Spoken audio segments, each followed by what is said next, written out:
حج عمرے کے احرام میں اور اس کا انتقال ہو جاتا ہے تو اسے اسی کپڑے پر اکتفا کیا جائے گا جو احرام کی صورت میں ہے؟ دوسری بات یہ ہے کہ اس کا چہرہ اور سر بھی ڈھانکا جا سکتا ہے یا نہیں؟ وہ اس کا چہرہ اور سر تو ڈھانکا جا سکتا ہے صحیح، لیکن یہ کہ اسی میں نہیں ہے، چونکہ جو 3 کپڑے ہم نے بتائے وہ تقریباً وہ 2 ویسے تو یہ 2 کپڑے ہوتے ہیں، ٹھیک ہے، تو تقریباً اس میں کوئی چیز بھی جس طرح قمیص اسے پہنائی جاتی ہے اس طرح کی نہیں ہوتی، اس میں ایک تہمد ہے اور ایک اور چادر ہے کہ جس کو وہ شانے کے اوپر کاندھوں کے اوپر وہ لپیٹتا ہے، وہ ناکافی ہے، بلکہ اس کو جو طریقہ بیان کیا گیا اس کے مطابق 3 کپڑوں میں اس کو کفن دیا جائے۔ صحیح، بالکل۔ من جملہ مستحبات میں سے یہ ہے کہ اگر کسی وجہ سے کفن کو سینا پڑے، مثلا اس کی کوئی چوڑائی وغیرہ کم ہے جس کی وجہ سے اس کو سینا پڑتا ہے، اضافی کپڑا لگا کے تو مطلوبہ چوڑائی حاصل کرنی ہے، اس کی چوڑائی حاصل کرنے کے لیے بہتر ہے کہ کوئی کفن کے علاوہ باہر کا دھاگا استعمال نہ کیا جائے، جیسے یہ سلائی مشین میں نلکی وغیرہ وہاں سے نہ لیا جائے، اسی میں سے کوئی دھاگا یا تار جو ہے وہ نکال کے کفن کے کپڑے میں کفن میں سے نکال کے اور اصول سے اس کی وہ کی جائے۔ جی ٹھیک ہے۔ اس کے علاوہ مستحبات میں سے یہ ہے کہ کفن کے حاشیے کے اوپر، اس کے وہ کارنر کے اوپر وہ یہ لکھے کہ فلان جو ہے وہ اللہ تعالی کی وحدانیت اور آن حضرت صلی اللہ علیہ وآلہ وسلم کی رسالت اور ائمہ معصومین علیہ الصلوۃ والسلام کی ولایت اور ان کی امامت کا اقرار کرتا ہے، بلکہ بہتر ہے کہ یعنی سربستہ طور پر ائمہ کا لفظ استعمال کرنے کے بجائے یعنی امیر المومنین علیہ الصلوۃ والسلام سے لے کر امام زمان جل اللہ تعالیٰ فرجہ الشریف تک ایک امام کا نام بھی لیا جائے کہ گواہی دیتا ہے کہ مثلا امیر المومنین امام حسن مجتبیٰ، اسی طرح آخر میں امام زمان تک یہ اس کے ائمہ برحق ہیں اور اس کے یہ ولی ہیں، اس کو بھی لکھنا مستحب ہے۔ اور یہ کہ جیسے تلقین میں ہوتا ہے یہ بھی لکھے کہ ثواب اور عقاب حق ہے اور قبر کا سوال جواب حق ہے، اسی طرح قیامت حق ہے، یہ جیسے جو تلقین کا مضمون ہے یہ اس کے کفن کے حاشیہ اور اس کے کارنر پر لکھنا مستحب ہے۔ نیز مستحب ہے کہ کفن کے اوپر جوشن صغیر، دعا جوشن صغیر لکھی جائے، دعا جوشن کبیر بھی وہ لکھی جائے، بلکہ جو حضرات مکہ معظمہ مشرف ہوتے ہیں یا طبعات مقدسہ کی زیارات کے لیے جاتے ہیں وہاں اس طرح کے ان کو کپڑا کفن کا مل جاتا ہے کہ اس کے اوپر جوشن صغیر اور جوشن کبیر پہلے سے وہ لکھی ہوئی ہوتی ہے، تو لوگ بڑے رغبت سے اور بڑے شوق سے خرید کے لاتے ہیں، یہ بھی مستحبات میں سے ہے۔ صحیح۔ البتہ اس چیز کا خیال رکھا جائے کہ یہ جو جوشن کبیر ہے یا جوشن صغیر یا اسی طرح شہادتین، اللہ تعالیٰ کی وحدانیت کی گواہی، آن حضرت کی رسالت کی گواہی اور ائمہ معصومین کی امامت کی گواہی جہاں لکھی جائے گی کوشش کی جائے، بلکہ لازمی طور پر یعنی ایسی جگہ لکھی جائے کہ اگر خدا نخواستہ میت سے کوئی نجاست خارج ہوتی ہے یا اس کا جسم کا کوئی حصہ کوئی زخمی تھا وہاں سے خون نکلنے کا خطرہ ہے تو وہ نجاست آلودہ نہ ہو، یعنی اس سے تحریر کی اللہ رسول اور ائمہ کے ناموں کی توہین اور حد کی حرمت نہ ہو، ایسی جگہ لکھے، مثلا قمیص کی ایسی جگہ لکھے کہ جو اس کے سینے کے برابر میں آتا ہو، یا اس کے اس طرح ایسی جگہ لکھے مثلا یہ دونوں ٹانگوں کے درمیان ایسے کپڑے کا ایسا حصہ جو دونوں ٹانگوں کے درمیان میں وہ قرار پاتا ہو وہاں لکھنے سے گریز کی جائے تاکہ کسی متوقع نجاست کی وجہ سے اس کی حد کی حرمت نہ ہو، جی ہاں۔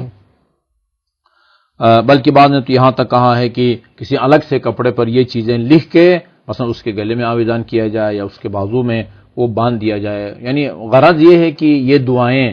یہ تین شہادتیں، اسی طرح دعا جوشن صغیر اور دعا جوشن کبیر میت کے ہمراہ ہونا چاہیے، ان کو ضروری نہیں کہ خواہ وہ کفن کے کسی حاشیہ کارنر کے اوپر لکھا جائے، الگ سے کپڑے میں لکھ کے اس کو اگر اس میت کے ساتھ بھی وقت دیا جائے گا تو بھی یہ مستحب ادا ہو جائے گا۔ بعض نے اس کا ذکر کیا، البتہ سب اس پہ متفق نہیں ہے، لیکن بہتر یہ ہے کہ اسی کفن ہی کے حاشیے پر لکھا جائے۔ اسی طرح مستحبات میں سے یہ ہے کہ جو آدمی کفن اس کو دے رہا ہے، مثلا کفن کاٹ کے جہاں سلائی کی ضرورت ہوتی ہے وہاں وہ سلائی کر رہا ہو، اس کو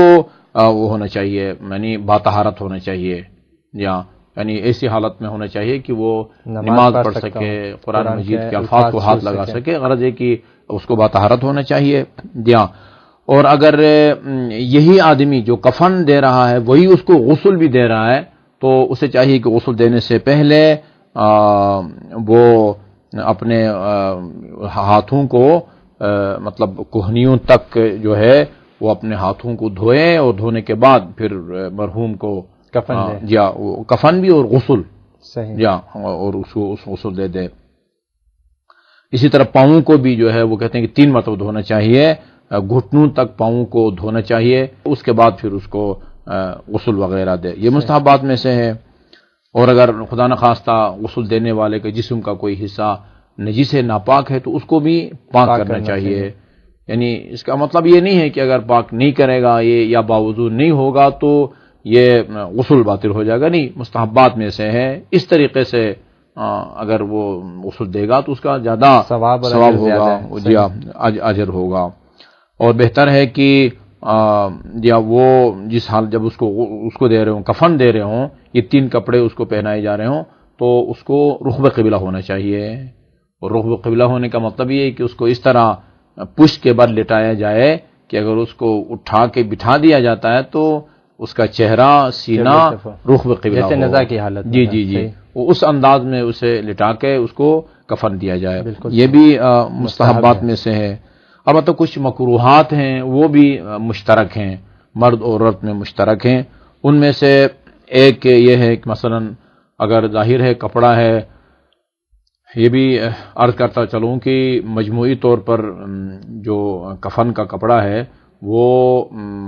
مرد کے لیے 11 میٹر ہونا چاہیے، جس سے یہ واجب اور مستحب کپڑے بن سکتے ہیں، اور خاتون کے لیے 10 میٹر۔ ظاہر ہے پورا تھان ہے تو اس کو کاٹ کے ہی یہ 3 کپڑے بنائے جا سکتے ہیں۔ اگر اس کو کاٹنا پڑتا ہے تو پھر کسی چھری یا قینچی، غرض لوہے کو استعمال نہ کریں، بلکہ ہاتھ سے یا مثلا وہ دانتوں سے اس کو تھوڑا سا پھاڑا جائے اور پھر وہیں سے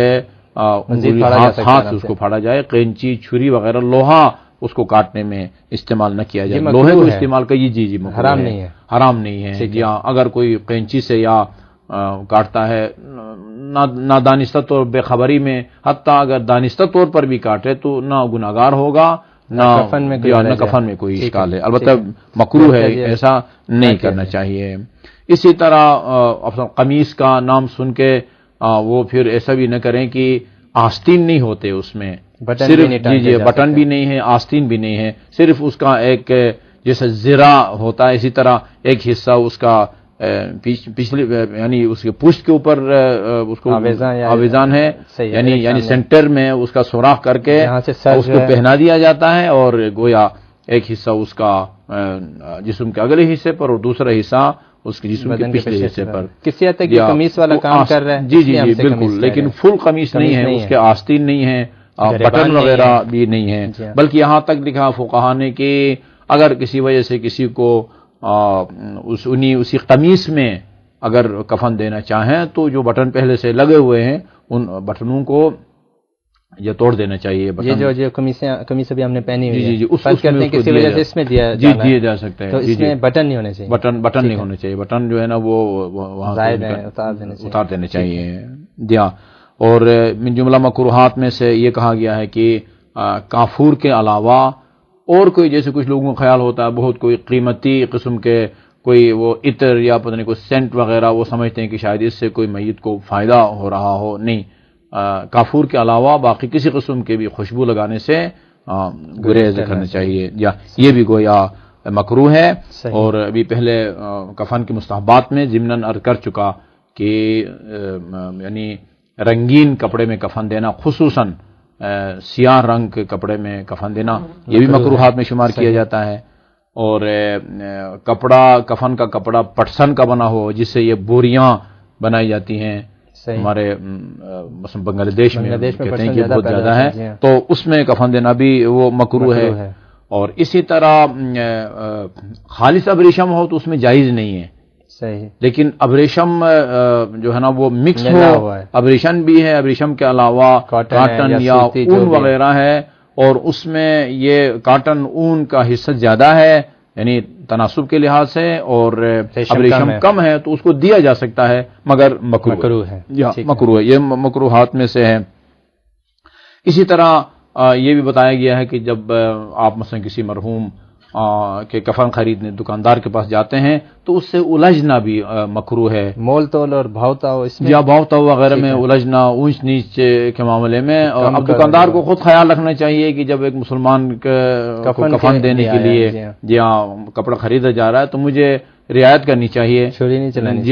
چلانی چاہیے، اور خریدار کو بھی بہت زیادہ الجھنا نہیں چاہیے. یعنی دونوں کو کسی مناسب ریٹ کے اوپر جلدی متفق ہو جانا چاہیے. تو جھگڑنا نہیں چاہیے. اسی طرح مستحبات میں سے یہ بتایا گیا ہے کہ امامہ جب بناتے ہیں تو جیسے کل عرض کیا تھا اس کے دونوں سائڈوں کو اس کے آویزان کیا جاتا ہے اس کے. تو یہ جو دونوں کونے آویزان کیے جاتے ہیں ان کو تحت الحنک کہا جاتا ہے. امامہ ہو لیکن تحت الحنک نہ ہو، یہ بھی مکروہات میں سے ہے. جیسا میرا امامہ ہے اس طرح کا نہ بنائیں، اس کے دونوں کونے جو ہیں وہ اس کے سینے کے اوپر وہ آویزان ہو. اور کفن کو میلا بھی نہیں ہونا چاہیے، اور یہ بھی مکروہ ہے وہ میلا ہو، اور سلا ہوا بھی نہیں ہونا چاہیے. یہ جو سینہ آپ نے کہا تھا فرض کریں کپڑا کم ہے سیا جائے گا، اس پہ سینے کا وہ جو مکروہ ہے وہی میں نے عرض کیا، اگر بہت بر اس کا کم ہے جس کی وجہ سے سینہ پڑ جائے تو یہ ہے کہ کفن ہی کا دھاگا استعمال ہونا چاہیے. لیکن مکروہ ہے کہ وہ اس کو اس کی سلائی کی جائے.